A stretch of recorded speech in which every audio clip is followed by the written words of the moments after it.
Well, I currently serve as the executive director of the Phil and Pim Farnsworth Foundation for Innovation. Our foundation is named after the inventor of television, Philo T. Farnsworth, and his wife, Pim. Philo T. Farnsworth is one of the greatest innovators in history. As I pondered on what I could share that would increase your ability to innovate like Philo T. Farnsworth, I determined it was this: all things are possible for those who believe. Now, I know that sounds like a cat poster, but stay with me. I dropped out of MBA school when I was 24 years old to pursue my dream of building a business. Eventually, I found an investor and started to work. Now, that investor also became my mentor, and we met once a week for 15 minutes. And in one of those weekly meetings with my investor and mentor, Mitch, two delivery men showed up, and they had a massage chair. Well, Mitch directed where he wanted the massage chair to go, and we continued with our meeting. Well, several minutes went by, and the delivery men returned, and they said, "The chair is too big. It won't fit." My mentor looked at the delivery man, said a little sharply, "Find a way to get the chair into my office." And we continued with our meeting. Well, several more minutes passed, and the delivery man returned again. And this time they said, "The chair won't fit. It's impossible." Mitch then looked at me and he said, "Cameron, will you please get the massage chair into my office?" I said, "Sure." I went out and I began doing measurements.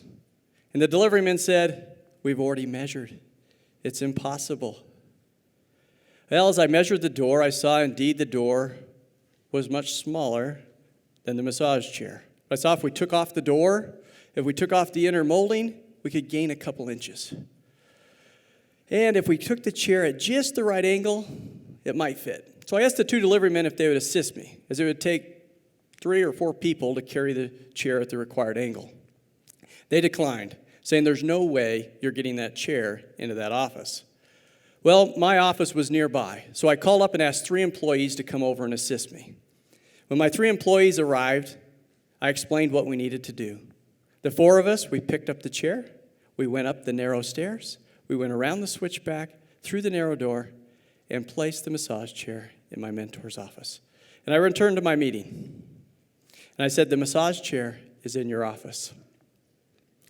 He got a smile on his face. He said, "We can learn a valuable lesson from what just happened here.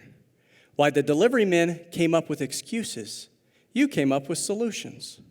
While the delivery man said, 'It's impossible,' you asked the question, 'How is it possible?'"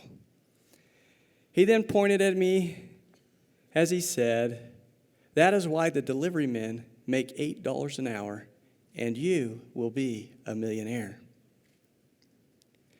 Well, as instruments in the hands of God, we built that company from idea to $1 million a year, and then to $1 million a month, and then to over $1 million a day. For all things are possible for those who believe. Philo T. Farnsworth was one who believed. While the experts and engineers of his day declared electronic television impossible, Philo, the 14-year-old farm boy in Rigby, Idaho, believed. And he asked the question, "How is it possible?" and began searching for ways to transmit pictures through the air. There was a study done several years ago to determine how many times we're told no by the time we turn 18.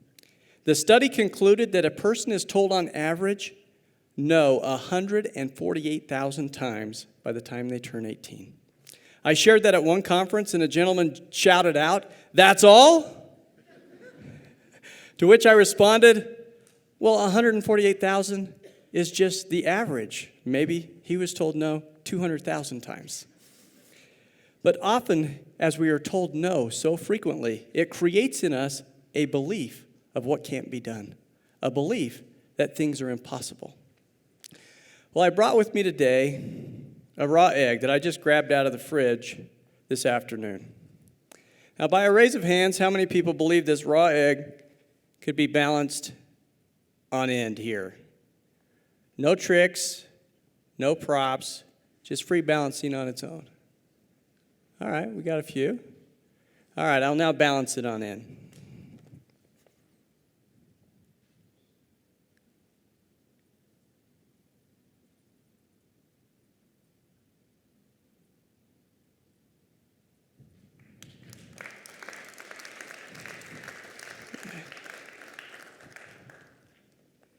Now who believes? Seeing what we think to be impossible as accomplished can help us break through mental barriers. I'd like to share a story with you from the life of Roger Bannister. Roger Bannister set a goal to run the mile race in under 4 minutes.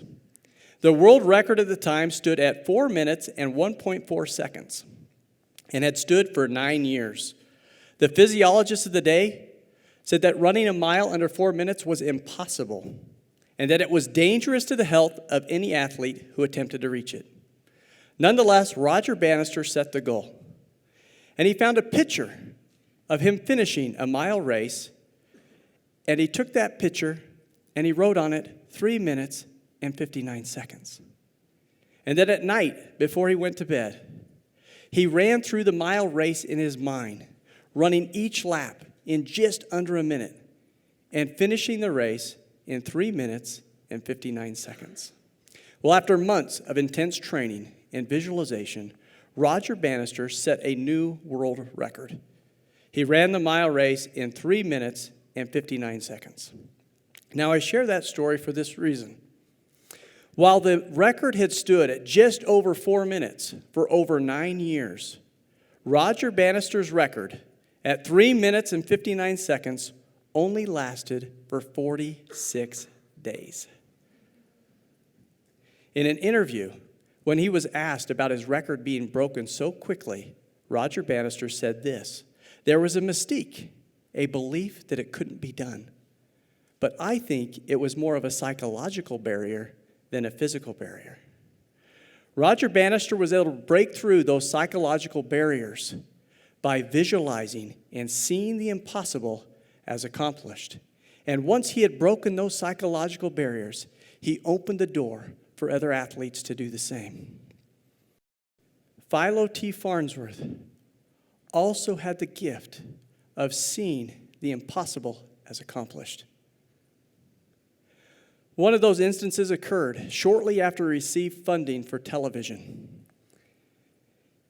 One of the investors had a small 600 square foot room that Farnsworth could use as his lab.